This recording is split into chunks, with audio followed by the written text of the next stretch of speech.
In the minds, in the history books, and in the eyes of voters, these two recall efforts, the one for Oakland Mayor Sheng Tao and the one for District Attorney Pamela Price, will forever be intertwined. As you can see, the numbers almost a perfect mirror of each other, just a tick below 65% voting yes in favor of recalling District Attorney Pamela Price, just a tick above 35% voting no at this point. Now, I hate talking about politics, but since the mainstream media is not covering this at all, we're going to talk about how California, I'm going to say it again, California has just kicked out all of their progressive policies for criminal justice, and no one is talking about it. So first, let's talk about how Oakland just kicked out its progressive BLM-loving DA, Pamela Price.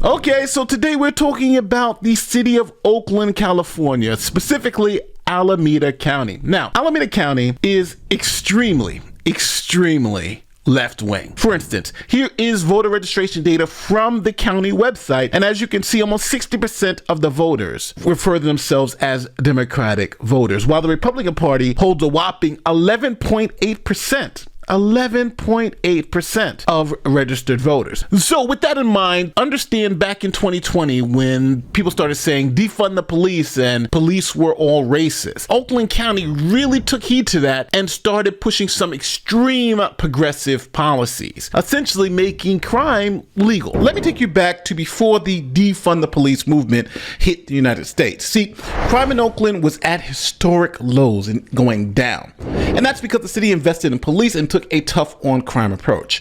If you don't believe me, here's how the news media covered the reduction in crime at the time. Oakland is seeing a dramatic drop in the crime rate, especially when it comes to murder. KPIX5's Ann Makovic takes a look at the strategy by the police department, and it appears to be working. Yeah, good news is certainly welcome. This is a city that has averaged more than 100 homicides a year for the last 4+ decades. And today, Oakland leaders releasing the annual crime data report, which they say shows a steady 5-year decline in shootings, homicides, and robberies. There were 75 homicides occurring in Oakland last year. That is down from 85 in 2016, and that follows that downward trend. 2016 brought a 12% drop in violent crime versus the 5-year average, and a 20% drop in robberies. The police department has credited the improvement on a more prominent police presence and getting help from the community. With better technology, more residents and business owners are giving police video evidence of crime. Churches, youth groups, and nonprofits have also been stepping up their work in prevention. Now, this takes us to the BLM movement and calls to defund the police. Now, this was all because police were seen as racist, especially after the George Floyd murder and other high-profile cases. So, Oakland decided to join the trend of defunding their police department.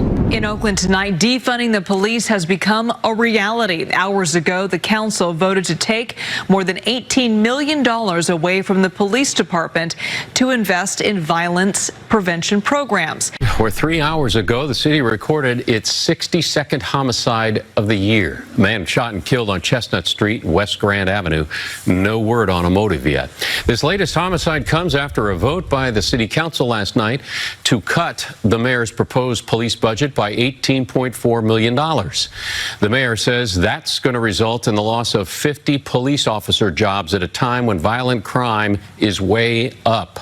Those backing the cuts say the money's better spent on violence prevention programs. So, as you can expect, if you defund the police department and those type of services, then crime may go up. And it did in Oakland. It went up dramatically. But let's get right over to KPIX5's Ann Makovic, who is live at the news desk on Oakland's increase in violent crime. Yeah, those numbers just released this morning show a reverse of years of falling violence in Oakland. So this is a new disturbing trend. Let's take a look at some of those numbers. There were 6,351 violent crimes recorded in Oakland last year, the highest number in the last 5 years, and a 7% increase over 2018. Homicides, aggravated assaults, and robberies were all up. The only violent crime that fell was rape. So as crime started going up, the good people of Oakland had a great idea. They elected a light on crime DA and an anti-police mayor. this could only be good for the city. Matter of fact, the DA was so pro-criminal, she advocated that a man who shot and killed a child in a drive-by get no jail time. Price wrote this email as an update on the Jasper Wu case. The little boy lost to gang violence in November of 2021.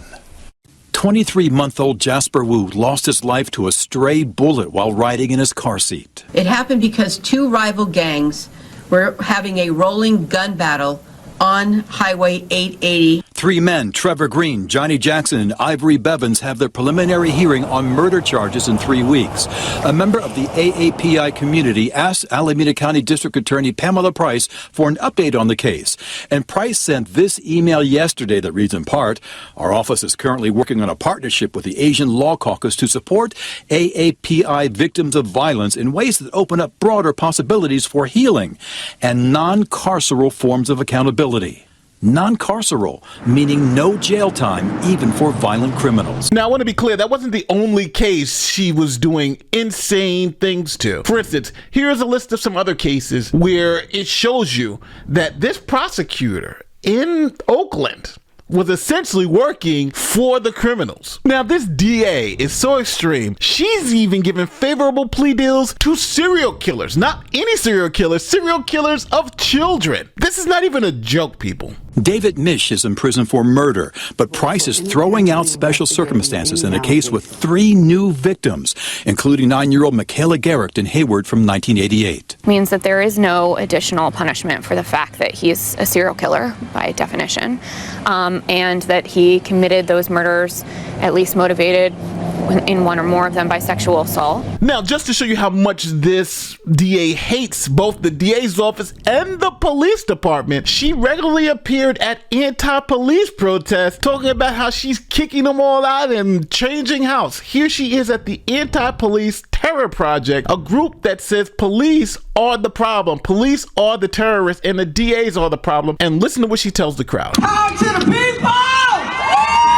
She made her intentions clear in this speech 2 months ago to an anti-police terror project rally posted to the group's Instagram. Yes, it's a new day. Them other folks is gone, most of them. I'm working on the rest, okay? So the news media eventually caught up with DA Price and asked her, can you defend these policies? This is what she said. The work of Pamela Price has been focused on progressive reforms, including alternatives to incarceration and not charging juveniles as adults.